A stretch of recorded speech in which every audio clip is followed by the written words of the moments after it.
Magandang gabi po. Sinasabi na nga ba si Manny Pacquiao talaga ang panalo at hindi si Timothy Bradley Jr. sa huli nilang bakbakan. Ganyan po mismo ang lumabas sa pagsasiyasat ng World Boxing Organization sa kontrobersyal na laban. Gayunpaman, hindi na raw maibabalik ng WBO welterweight o ang WBO welterweight title belt sa ating pambansang kamao. Tutukan natin ang pagtutok ni Chino Trinidad. To the winner by split decision and new WBO welterweight champion of the world. Samantala, naglimang judges na inatasan ng World Boxing Organization o WBO President na si Paco Valcarcel na i-review ang labang Pacquiao at Bradley. Malinaw na si Pacquiao ang nanalo at hindi si Bradley.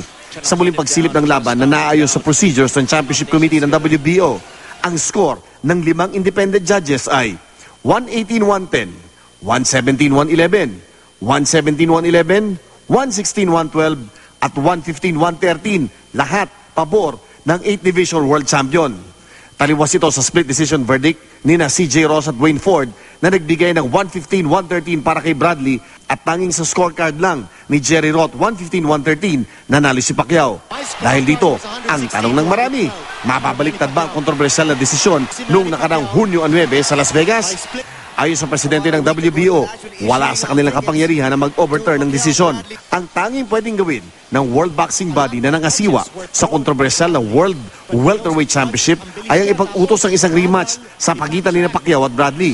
Nakapaloob sa fight contract ni Pacquiao at Bradley ang rematch clause na maaaring option na kunin ang magkabilang kampo sa Nobyembre.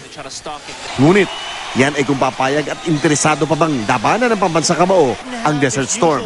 Bago pa man mapagdesisyonan kung sino ang susunod nakakaharapin ni Pacquiao, dapat munang pagtuunan ng pansin kung paanong maitatama ang taliwas na pagtingin ni CJ Roth at Dwayne Ford sa kanilang scorecards noong Hunyo 9. Hanggang ngayon, hinihintay pa rin ng buong boxing world ang magiging resulta ng fight review na ipinag-utos ng Nevada State Athletic Commission para pagpaliwanagin ng 3 judges sa kanilang scorecards. Chino Trinidad, Nakatutok, 24 oras.